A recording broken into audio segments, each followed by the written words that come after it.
Because someone is asking if you have the institutional capacity to take charge of this BCMR. We do.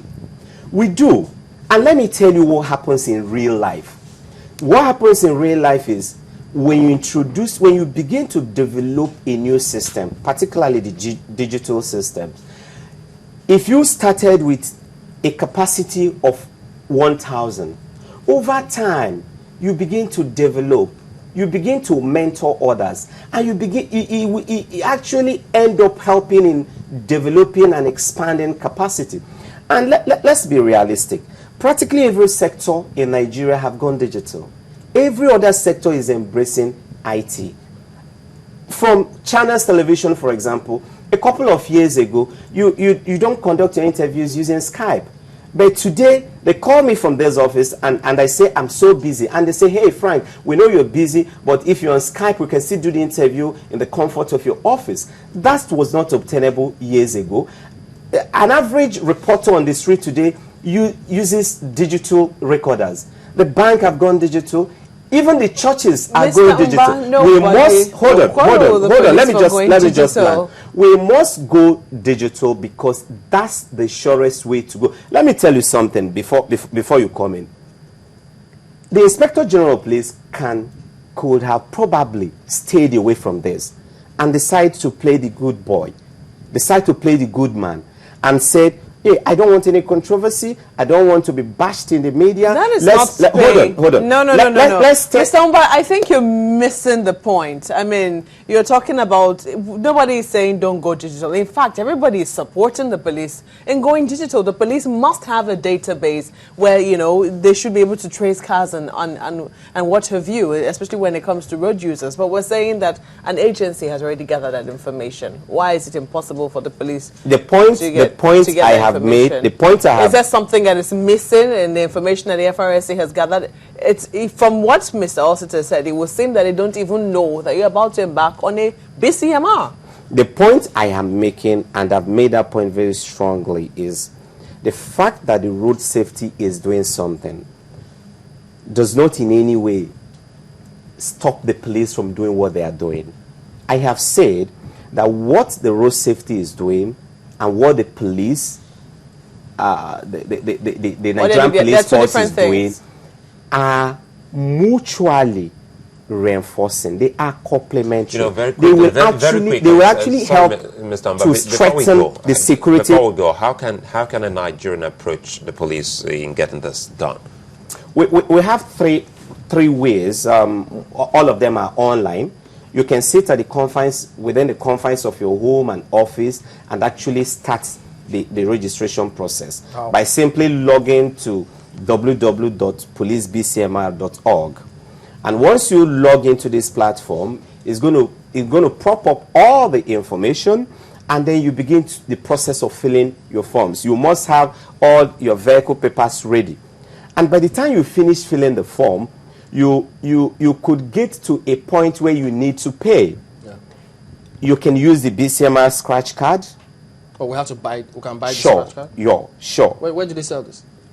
We intend to use the same chain of distribution with Richard card sellers. You can buy it at the police as designated BCMR centers. How much is it going to cost? It goes 3,500, and you cannot equally pay using your cards, your debit cards, or your credit card. So do we do it when, you know, papers expire, or do we do it as soon as? I mean, some people say they just registered their cars last month. Yeah, you can say the beauty, the good thing about the BCMR is a one-off thing. For every car.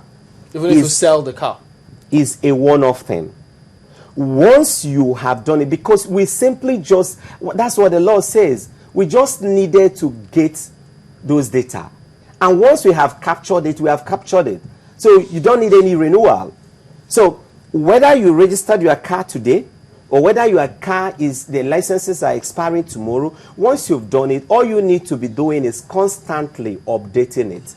If you change the color of the car, you need to return to the platform. So if it's been sold? If you sell the car, and that's the beauty again, if I own a car and after 2 years I decide to sell it to Sulai, All I need to do... Or give it to me as a gift. No, I would rather give to Malpe. And probably I decide to hand it over to Malpe as a birthday gift, for example. Please hurry up with that. All I need to do is we return to the BCMR platform and indicate that a change of ownership has taken place. And Malpe will simply go to a biometric center, and her biometrics will now be captured. But the beauty here is that my history remains on the platform. So if sorry, where is this biometric center? Because I'm asking, are we supposed to go to the police station for this one? Well, what we're trying to do, we've got enough machines. Okay. But what we're trying to do is to deploy them gradually, because these are very sensitive machines. What we're currently doing now is carrying out a lot of sensitization and a lot of mobilization. The response has been huge. The response has been encouraging. And as the number of people registering continue to increase, we'll continue to deploy more machines. Are your men going to be on the roads with those machines to check the cars on the spot? You see, we will be having what we call the mobile handheld card reader. And this is it, right? And this is it. And at the end, by the time you are done with your registration, this is what you're going to have. And with this card, I can carry all kind of investigations standing on the road. And you know, the beauty of the BCMR is that it has huge forensic potentials. As a matter of fact, on the platform we have developed, we can cross-match 20 million fingerprints per minute. 20 million fingerprints will amount to the fingerprints of 2 million what about people. Corporate vehicles? Corporate vehicles are required to also register, because a lot of crimes are committed with corporate vehicles. And what we've advised owners, let's say in channels, for example, you can decide to register all the vehicle in the name of perhaps your human resources manager, your operation officer.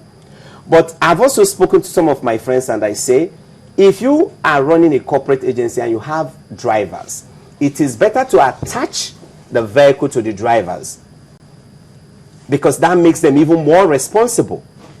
And the moment you sack the driver, or the driver resigns, or he ceases to drive the car, you return to the platform and you just effect a change. Okay. It is sustainable. It is something that we've so developed with so much cyber security, and we believe this will help us tackle terrorism, help us tackle car theft, make it possible for recovered cars to be easily returned to the owners, help us tackle kidnapping, help us monitor our borders, and protect the commonwealth of this country. All right, we have to let it go here, but they're also reminding that if police monitor at npf.gov.ng could be checked on a regular basis. They send lots of information about armed robbery cases, even tip-off.